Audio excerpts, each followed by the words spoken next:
On the cover, Piero stands outside an abandoned house, the windows boarded over and the door slightly off its hinge, staring at their cell phone. In the sky above, we can see the faces of Horus sipping a cup of tea, the Brosciples, Rick and Montel, looking concerned at each other, Piero's father looking angry and sad, and Olivia Larange determined. To Piero's left, we see a white van, where a squat, balding man hawks mysterious masks, and to their right, a department store mannequin covered in hastily sharpied black spots.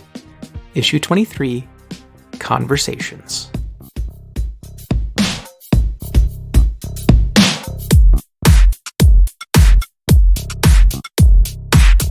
Okay, and we are back to part 2 of our series of one-shots. This one featuring Piero. Hello. You sound so excited. I'm very excited, actually. So, the last thing, and where we're going to pick up this particular episode, so the last thing that happened was the kind of confrontation, not really a fight, but, confrontation with Frederick and Furnace in the abandoned Apex City Mall that canonically exists across from Apex City University. Yep. And during that fight, a couple of things happened. Notably, I think this is the first time that this particular team has been hit with a really hard no-win kind of situation. Yeah. And it affects everyone. The panels that we get directly after this are basically everyone except for William, obviously, sort of exiting this mall and drifting off in their own separate directions. So, Piero, in the direct aftermath of this, where does Piero go? Because I think Piero's life has been turned upside down in a couple of ways now. So I think they would just go home, honestly. Like, just go back to the house that they shared with William. Also, that house just kind of got... did it? That was the one that got attacked, yeah. Oh, so, dang. I Okay. mean, you can go back there. Yeah. Is that where you would go? No, let's go to a new house. We find another yellow house. So you're just going to wander for a while to find another yellow house? Yeah, just be like, all right, time to find a new place to squat. Okay, that's fine. So I think we get that kind of Piero just wandering through maybe rundown neighborhoods and, past a bunch of signs that have, like, the big chain link fences with, like, construction signs on them, and it's like Infernus Corp. Sure, yeah, of course. Because why would it not be? There's a warehouse with, like, the Heron Group logo on it. Mm-hmm. Are you specifically looking for a yellow house? No, just memeing a little bit here. Just memeing a little bit? Yeah, any house will do, any realistically. Yeah. Sure. Eventually you come across one that's got, boarded up windows, the door's kind of like half off the hinge, looks like it's seen better days. The yard obviously has not been upkept in a while. So I think you find yourself at least a place for now, maybe not forever, has historically been the case for Piero. Yes, in fact. And what do you do at that point? So I think that the first thing they would do is try to do some sort of mime stuff to make it a little more homey. Such as? Maybe, like, mime a little tea kettle and, like, put it on the thing. Make yourself some imaginary tea. Some imaginary tea. The tea that I most desire. And I think this would be really fun because for a very long time they had someone to draw their powers off of. And now you don't. And now I don't. So I think that maybe that mimed tea doesn't taste as good or something like that. Doesn't really hit the spot. It's noticeable. Yeah. Yeah. And I think that's kind of apparent on the page, like just facial expressions. Right. Obviously, like, Piero takes, like, a drink of tea and just, like, makes a funny face at it. That night kind of goes. The next morning, I think you wake up to the sound of probably a police siren. Great. Because this is not a great neighborhood in which you live now. Good start to the day. Great start to the day. And as you do, I want to kind of move into a flashback. Sure. Because Piero does flashbacks. Yay! Love them. They're always so fun. So it's actually you and your parents. Okay. And I think you're out somewhere. What's a fun family activity that the Morris family would do? For what? A theater professor and a history professor? Just any fun family activity. Any fun family activity. Let's go with the zoo. They're going to the Apex City Zoo. Cool. You're going to the zoo, and they have a new meta-animals exhibit. Meta-animals. Meta-animals. So animals with superpowers. Interesting. Animals with adaptations outside the norm. Interesting. I think there's a crab with human legs. Oh, that's terrifying. Just like 6 little human legs. Oh my god! But no pincers? Regular crab pincers. Crab pincers, but just like, instead of crab legs, human legs. Wow. Oh, I hate that. And it's got like a little enclosure where it can like scurry up things and grab onto them with its toes and like, do like normal primate things with its crab legs. It's crab legs. Do the legs have like, don't crabs have like blue blood? Yes. Would the legs have blue blood? I think so. Would that be noticeable from the outside? Probably. That's very scary. It's probably like crab colored. Alright, all right, let's move on to the next animal before I give myself more nightmares. Crabomination. That's all I got for that one. Yeah. There's a deer with human-level intellect, and it's actually doing taxes. Oh my god. Good for him. It's just sitting behind a desk. Is he getting paid, or is this slave labor? I think he's probably getting paid. Like 10%? I think like normal tax attorney rates. Normal tax attorney rates. Yeah. Alright, okay. Just lives at the zoo because, like, it's still a deer. That's convenient, you know? Yeah. And there's people who probably need their taxes done at the zoo. Probably. You can go to the zoo, get your taxes probably doing done. the zoo's taxes. Is that okay? Is that alright for that deer to do? Well, he's not an employee of the zoo. He just lives at the zoo. Okay, alright. Okay. So, you know, I don't know anything about taxes. I don't know anything about taxes or being an adult. It's like if you're living in an apartment and you're a tax attorney and your apartment landlord is like, hey, can you do my taxes? See, that seems shady, and if I was an attorney, I would not do that. And you'd be like, yeah, you pay me my normal tax rates. That's fair. Alright, well, that deer, as long as that deer is, you know, not being exploited. His name is Edgar. Edgar the deer. Edgar the deer. Does he have a last name? No. It's just Edgar the deer. I mean, he's the only deer, the only tax deer that I have Edgar encountered. the tax deer. Nice. And so as you are walking through these exhibits, there is, as there occasionally is in Apex City, a loud explosion. Oh. This is a kind of B-list supervillain. Okay. Called the Conservationist. The Conservationist. Mm-hmm. Okay. And the Conservationist has beliefs that while they are not bad... Mm-hmm. It's kind of like Kangaroo Jack, where good goals, bad follow-through. These poor Apex City villains. Those two, really. They're just misunderstood. No. Most of them are just bad.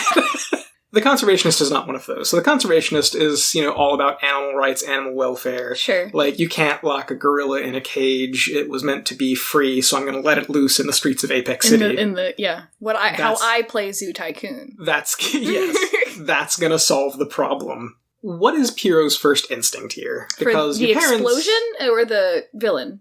Both, really, because there's the one and then the other in very quick succession. And your parents at this point are obviously trying to, like, run away. What is Piero doing? Or I guess Mew at this point. Oh, yeah, Mew. Yeah. Wow, it's been a while. Mew probably would try to stay with their parents. That's what I feel. Okay. I feel there. Okay. Yeah.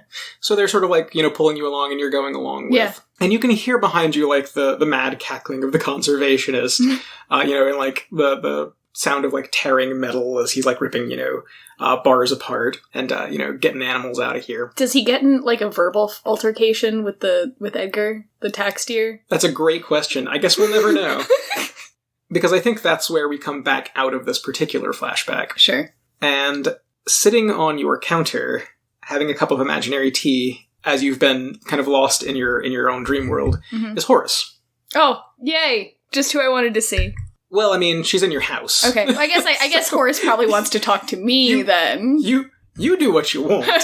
Horus is in your house drinking your imaginary tea. Oh, I was going to offer her some, so that saves me a step there. Hello, Horus. Hello. I don't know where to go, how to start this here at all. So, there you go. I was just going to let you ramble until you wore yourself down. It took longer than I thought it was going to. So I guess Piero's gonna sit down and drink their tea and be like, sorry, it's not as good as it normally is. And then we're gonna be like, what do you know, Horus? What do you know about what's going on? Yeah, that's kind of why I came here. Mm-hmm. So, things are happening pretty quickly now. Mm-hmm. Remember that group of people that I took to find places to kind of hang out of the way where they wouldn't be Touching near everything? other people, touching other... Yeah. I remember their names. Yeah, they're gone. Oh no. Oh, that's bad. Okay, so you're not here for other reasons. You're just here for... I'm here for you reasons. What other reasons are there? Horace, or not Horace, you're Horace. William just got... We just really all just got kicked in the butt by William's dad. So, William's with his dad now. And, I don't know really what to do anymore. So I was hoping maybe you knew a little bit about, what to do here. And she just kind of pauses. That's heavy. Yeah, so I guess, can you tell me a little bit about that coin? Like, as much information as you know? Because he used that, and I would like to know, maybe, about that. There we go. It's not really that big a thing. It just switches you bodies with someone else. That's Okay. what he asked for. Okay. Is there anything that we could use to talk to him? No, not me. Cell phone, maybe? Cell phone. I guess that's fair. Is there a way for me to combat this little spotty dude that I'm pointing to on my hand right now? That's actually more along the lines of why I came here today. Oh boy. And she puts her imaginary cup of tea on the counter there and just kind of hops off of it. I don't really... I think we went over this last time we talked. I don't really fix things. I more end things. Okay. I can't fix that. Alright, that's good to know. That's fun. If it gets to a point, I can end it. But honestly, that's not really what I want to jump to. Aw, Horus! It's not that I like you. Aw, Horus. Okay. Well, do you know anything else about this? Have you, like, been around this before? I mean, we've been over what I know about your friend, your mannequin friend. Real bad. Real bad. In the city now. Real bad. Teeth man in the city, yes. And I'm kind of hoping, because that's a problem that I very much feel like ending, that you can help me find it. Maybe. He's kind of found me before. I've never had to look for him. Well, this will be an education then, won't it? Yeah. Yeah. And she reaches back over and grabs her tea. I'm not going to force you into anything, okay? If it's not something you want to do, if it's not something you're comfortable doing, fine. I got other methods. No, I'll do it. I'll do whatever, honestly. I have a friend who he's trying to get me to find, and I don't really know why there's such a problem for him, and I'm kind of trying to take him down a little bit. Well, Yeah. if your friend is a problem for him, sounds like your friend might be good for us. Yeah, they're not the best. I don't know. They're scary. They're a little scary sometimes. I've got a space god living in my head that tells me to burn everything. Wow. So, relative. Okay. So, I would like to ask my mask some questions. Can I do that in front of Horus? That's up to you. I really just want to ask him the same questions that I asked Horus about the teeth guy. This is kind of using your, My doom. using your sanctuary. My sanctuary. Dang. So, let's go ahead and use your sanctuary. Let's talk about your sanctuary. First off, your sanctuary, what is its qualities? Aid or assistant, healing equipment, meditation space. Alright. So when you call upon the resources of your sanctuary to solve a problem, you say what you want to do, and I'll give you 1 to 4 conditions. Mm-hmm. So it kind of depends on how closely it hews to those things. Sure. Right? So you're wanting to ask a question, which, depending on the question, I could see that in, like, aid or assistant. Yeah. So let's phrase a question. Why is... No. Okay. So I have 3 questions written down that I want to ask, but I don't know which one is the most beneficial here. I guess, has my mask run into the playwright before would be a nice little starting point. Sure. Are you doing this in front of Horus? Yeah, why not? Just Okay. might as well. And what does this look like on the page? Pulling it out? Yeah. Or are you... Pulling it out and maybe, like, holding it and, like, looking at it and being like, what do you know about this teeth dude? You know what? I think the only thing that I'm going to require from this is that you're going to have to mark your doom sign. Okay. Or mark your doom track. My doom track. Yeah. That's fine. Everything's...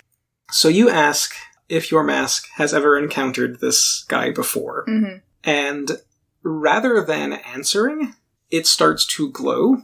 So remember when it kind of absorbed Hex's magic over Yes. B-Man? Yes. And, yeah, kind of like that. And it gets to this very bright, like, purple sort of glow. And you and Horus find yourself somewhere very, very different. Oh, no. So imagine Piero waking up, or kind of coming to on the street, and just realizing that this is not where they are from. This is not when they are from. This is not familiar at all. They're not in Kansas anymore. You're not in Kansas anymore. You're in an alleyway. Okay. Which has been a running theme Yes. with you. There's sort of a dense fog along the ground. Mm-hmm. Everything smells vaguely of fish. And you think you're on a dock somewhere. Okay. And you can alleyway see... dock. Yeah. And you can see down the street Mm-hmm. a cart that's being pulled by, a couple of donkeys. And in the back of it is this elaborate setup of masks. And kind of sitting on a little stoop in front of it, calling out to people along the streets is someone that you've seen before. Oh, no.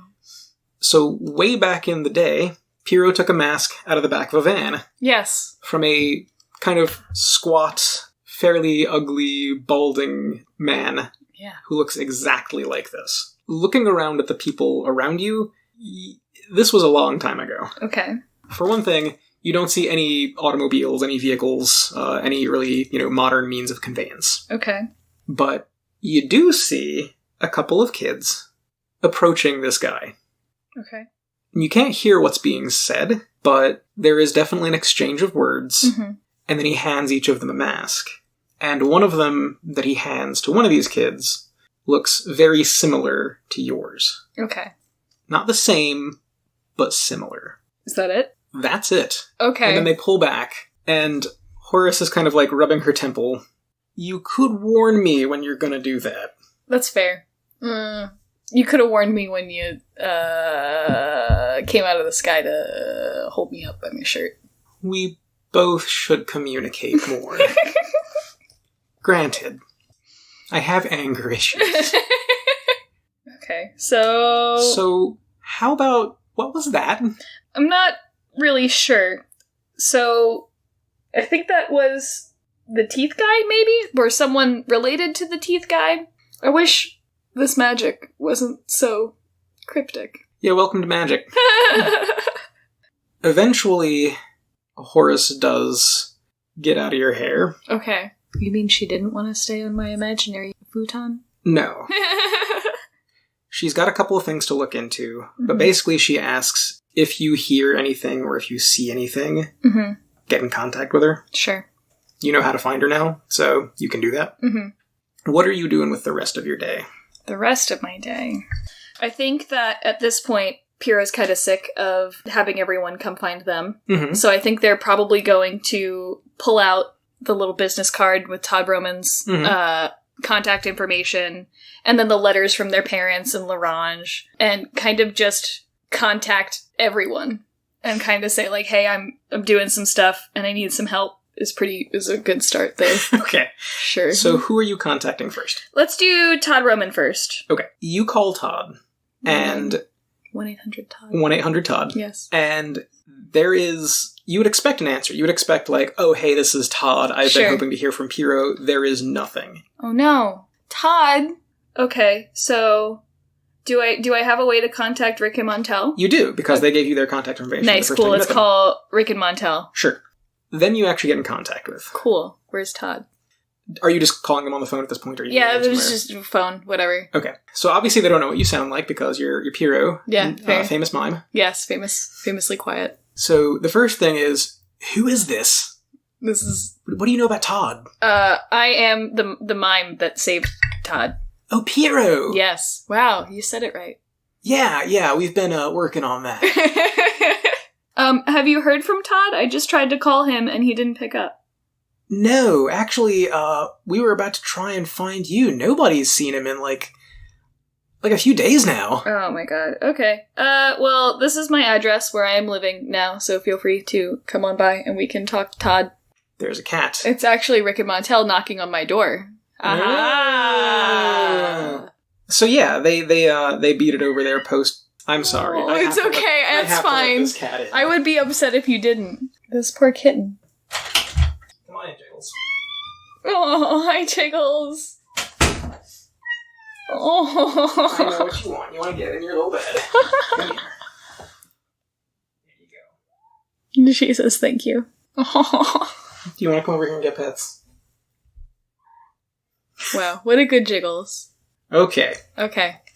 Rick and Montel are in your house, and Nice. as they enter, they kind of look around like, wow, this is not what we expected. Right. They're not, saying anything, but you can tell they weren't expecting you to be, like, squatting in an abandoned house. Sure. And, is there furniture in this house? There's imaginary furniture for sure in the Okay. house. Let's say no other furniture. Maybe like a sad broken chair, and maybe like a porch swing that was taken down and is just like in the corner. I think Rick takes the sad broken chair, and Montel kind of like sits on the arm of it next to him. Aww. And they go, yeah, so, you know how Todd's been really getting into more like activism lately ever since your encounter? Sure. So he had heard that there was something going on with a bunch of fragment teens, and he was trying to look into that, and we haven't heard from him since. Okay. See the events of Apex City PNP. I love it. And they kind of look over. Yeah, we were getting a little bit worried. Okay. Have you tried talking to these young fragment people about Todd? No. He kind of was keeping it sort of close. He didn't tell us anything about that. Okay.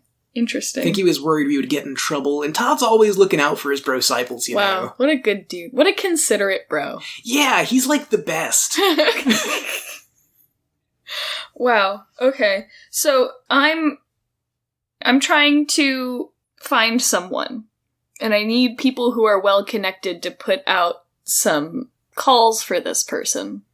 Yeah, you just tell us who you're looking for, and we'll hit up the tweets and the Insta. Nice. Okay, good. You guys are the bomb. I am looking for Ruby McNamara. Okay. What do we know about Ruby? They like to smash. I don't know. Do you have any pictures? Yeah, I do. So, and I swing through my phone to first day of freshman year where move it in and take it in, move-in photo with my roommate. Point to him. That's Ruby. Okay, cool. And it's alright if we put this up then? Yeah, sure. Why not? In the meantime, while we're working on that, do you think you could maybe help us look for Todd? Oh yeah, for sure. Okay. And they write down an address, which is actually not super, super far from where you're at. Sure. We don't know, like, who he was contacting, but we do know, like, whereabouts they were going. Mm-hmm. And they hand it over to you. So we don't know if this is, like, related or not, but we do know that this is another thing he was looking into. Apparently there were a bunch of, like, weird people gathering there. Okay. So if that's something that you could look into, we can start looking for Ruby for you? Yes, for sure. I would love to do that for my good friends Rick and Montel. Awesome. We're gonna get right on that. Is there anything else that you need? Do you need, like, groceries? No. Are you sure? I just imagine the food I want to eat. That doesn't sound healthy. Would you like some apples? And then I mime apples. That's weird. Rick takes one, Montel doesn't. And Rick's like, it tastes good, but it's not really very filling. But I can have as much as I want. Yeah, but are you getting actual nutrients from that? I don't know. Maybe. I don't really know how this stuff works. They kind of look at you like they're concerned. Okay. And they head out. And within, like, an hour and a half, you have an Amazon grocery delivery. Aww. What considerate bros? The delivery person looks very concerned that they're delivering to an obviously abandoned house, but whatever. I give him a large tip. Oh, an imaginary tip? Yes. Oh, that delivery person is going to be very happy and then very sad. Yeah, it's the best I can do. Alright, so what are you up to next? Okay, alright, so let's call my parents first, I guess. Okay, so that's obviously going to be a fun call. Oh yeah, very fun. Hello, parents. I think your dad picks up the phone. Mm-hmm. It takes him a second to realize who it is. Mm-hmm. And then he's just very incoherent for a minute. Oh, no. Like, oh my god, are you okay? Where are you? Right. What's going on? Mm-hmm. Once that has settled down for a minute, it does kind of come back to those questions. It's right. like, first off, where are you? I can't tell him where I am, so I'm not gonna tell him where I am. I would like you... Because it doesn't seem like this is something that he wants to sort of let go. Like, obviously... Right, he's gonna be like, where is my child? He's like, yeah. So I'm gonna need you to roll to provoke someone. Okay, and that's plus... That's plus superior. Superior, and is there anything that... There are... Yes, but I'm not guilty. Everything's fine, that's an 8. Minus 2. So it's a 6. Oh, that's an 8, because there's a 6 and a 10. Oh, dang. A 6 and a 4 is a 10. So, oh, okay, so it's an 8 total. Sorry, I had just Thank done the you. math. It's no, fine. it's okay. Alright, so on a 7 to 9, they get to choose one. I think he's just going to err, which gives you a critical opportunity. I think he's going to be like, okay, we'll talk about this later, but... Nice. What do you need? So I know you and Mom are concerned for me, and if I could be there, I would, but I can't. You can. You can just come home. I can't because that would put you two in danger. I don't care. I know you don't care, but I care. Mew, we're your parents. No amount of danger is ever going to be too much for us to be there for you. Okay, but I would like you to not be there, is the thing. You can be there for me by not being there for me. I don't think that's how that works. Okay, I didn't laugh in character. I'm just laughing as a person because this is just so difficult. It's a difficult conversation. It is a difficult conversation. Okay, so I'm going to, insist that my parents stay away. That's what I'm gonna do here. Okay, I think that's one more provoker. Wow, that's a 1. That's a 1. Damn. That's a 0. Does it matter if I have influence over my parents? Because I do. That gives you a +1. Okay, cool. So it's a 1. Cool. So... Good job. All right. I want you to tell me how that goes badly. He yells at me. He yells at me over the phone and says, Mew, Miranda, Morris, how dare you tell your father what to do? I am tracking this phone call right now. I don't know. Because that's something a theater professor can do.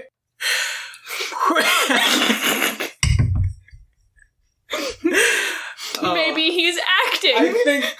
I like the idea that he gets angry with you. I think that definitely works. Ugh. And I think the way that plays out, how hurtful do I want to go here? That was a 1. I mean, that's a hard move. Okay. So I think the way that goes is that he gets really, really angry. Okay. He's like, you can't tell me just to stay away when you're in obvious danger, and you're in so much danger that you're trying to call us and tell us that you might not ever come home. You can't expect that. Your friend, Ruby, has been helping us look for you since day 1. It's not just us. It's your whole community is looking for you. And a few days ago, I was approached by someone who said that they knew that you were running around with a very bad group. Right. And I didn't want to believe him at that time. But I think Eric Infernus was right. God dang it. Oh, god dang Eric. Ruining everything. And I know that you've been involved with Kopi at some level. I know that you've been involved with a group of, for lack of a better word, vigilantes. Mew, I don't know what trouble you're in, but if you don't at least let us into your life, we're going to have to start taking measures. Measures? To make you come home. To make me come home. Oh no. Okay. So, that's great. I love that. Does that feel like a powerful blow to you? It feels like a powerful blow, but I also feel like you gave me a lot of information. That was good. It did. That was good for me. It did. Yeah. That was kind of a gimme. Would that have hurt? Yeah. I mean, your dad yelling at you probably would hurt your feelings. Go for it. So, roll to take a powerful blow. And I want to... Low is better. How many conditions do you have marked? I have 2 conditions marked. Sure, so it's +2. So that's 10. That's a 10. That's 10. Great. So on a 10 plus, you can remove yourself from the situation, flee, pass out, etc. You can lose control of yourself or your powers in a terrible way, or you can take 2 options from that 7 to 9 list. Lashing out verbally at a teammate, which you don't have any here. Give ground, or mark 2 conditions. I can do 2 of those? You can do 2 of those. Okay. I want to give the opposition ground for sure. Okay. The other one that you have access to at this point is marking 2 conditions, because you don't have a teammate here. Yeah. Yeah, okay. I'll mark 2 conditions. Okay. There's my pencil. There it is. So you're struggling past the emotional pain. So I will be guilty. That makes sense. And, hopeless. Okay. How about that? I think both of those make sense. Sure. And what do you do? I guess I apologize to my dad. Okay. That's a good way to start, giving a little ground there. I'm sorry, Dad. I should be a better child to you. I don't want you in danger. So I guess I'll come home for a little bit one of these days. When? Oh, God. I don't know. I got some stuff I have to do for these other people first, but after that... And I think, given the nature of how this conversation is going, I think he says, don't wait too long. And I think that's where that call ends. I think he actually hangs up. Wow, he hangs up on me? I think he does. Wow. Because that was, That was rough. That was rough. That was rough. That was a rough Do you think it phone would have call. gone better if my mom picked up the phone? I don't know. I think it might have gone worse, honestly. Okay. Yeah, so I guess it's time to call Larange, I guess. So ring ring, pick up the phone, Larange, ring, ring, ring, ring. So you basically have to dial through to Kopi. Sure. Oh no, she gave you her personal line, didn't you? Are you calling her at work, or are you calling her personally? Let's call her personally. Alright, cool. So yeah, you call her personally. And she basically just answers the phone. Oh, hi! Hello. Who is this? This is Mew Morris. Does she know my real name? She knows. Oh, yes! Yeah, no, she knows your name. Okay, that's what I thought. Hey, I was hoping you would call me. Hey, what can I help you out with? I am trying to find my friend. The one that we had a conversation about. Oh, the one that was trouble that you didn't want our help with. Yes, I would like your help now. Do you mind specifically, or is this a Kopi thing? Just your help is fine. And then if you feel like Kopi needs to step in, then Kopi can step in. Well, you know that my professional opinion in this is that more help is usually better than less. So, if you're giving me the option, I am going to bring in probably the big guns. Okay, can you keep the big guns to the minimum? The minimum number of big guns? So, like when you say minimum number, I think 2 guns is plenty. I'm thinking more like full containment team from what I've heard. That's fair. That's fair. I think that's fair. Okay. That's fine. All right. So tell me what you need. I'm looking for my friend. And if I touch them, and if they touch me, we're both going to be transported to a very scary teeth box, and then a teeth man is going to eat our souls, I assume. That's a lot. That's a lot to take in. It's a lot to live, honestly. Yeah, I can imagine that. So I guess once I have more details on how I'm going to corner my friend so that you can put them in a containment thing, I'll contact you again. Yeah. So just to let you know, I'm solidly on your side. You tell me where you need a team, you tell me when, and they'll be there. Okay, cool. Thank you, Larange. This is my address, by the way. You hear her typing on the other end as you do that, and she goes, "Oh, honey, that's not an address." It's my home. I mean, it's an address, but it's not. This is my home now. You realize that we have a whole group of kids that don't have anywhere else to go live in here. It's fine, I like squatting. You could room with your friend, Jackie. Jackie? I don't know if Jackie would like that. That's fine. I'll talk to Jackie about it later. Okay, well, you think about it, because you don't have to be out there on your own. Oh, I had a roommate until recently. Do I want to ask? No, please don't. Well, you know I'm here if you ever need to talk about it. I do know. You're an angel, Larange. Well, you saved me from getting hit by a bullet in a more sensitive place than I already did, so if anyone's an angel here, I think it's you. Aww. Okay, and then I hang up the phone.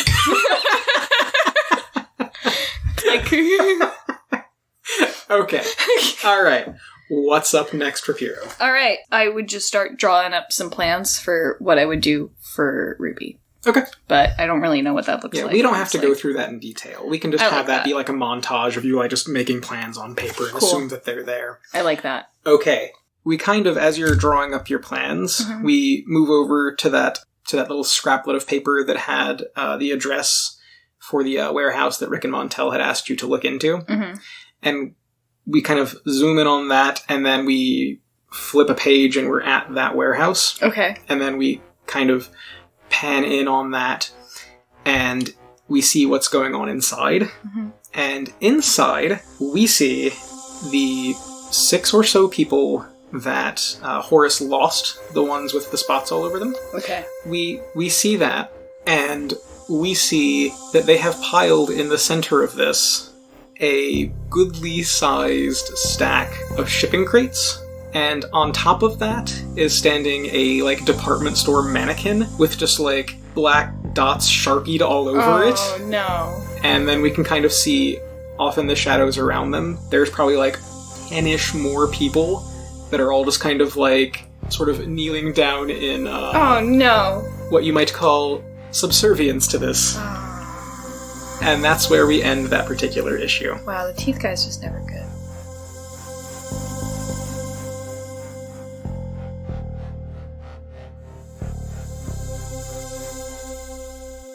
Masks: A New Generation is written for Magpie Games by Brendan Conway. It is made of flesh and bones and teeth. Give it your dollars, it is well worth them. The Baroness is played by Christina. Piero is played by me, Lenny, who eats dice when Jeremy isn't looking. You can find me on Instagram at catfood. William and Furnace is played by Jordan. Darren is played by Nan. Find her on Instagram as Nanjitsu. Apex City is GM'd by Jeremy, who also writes the music and edits this podcast. Our album art was provided by Ash Brandt. Find them on Twitter at CinderBrandt, on Instagram at BrandtAsh, and on Tumblr at Kimmins. Find us on Stitcher, iTunes, Spotify, or wherever fine podcasts are sold. Follow us on Twitter at Apex City Cast. Thanks for listening.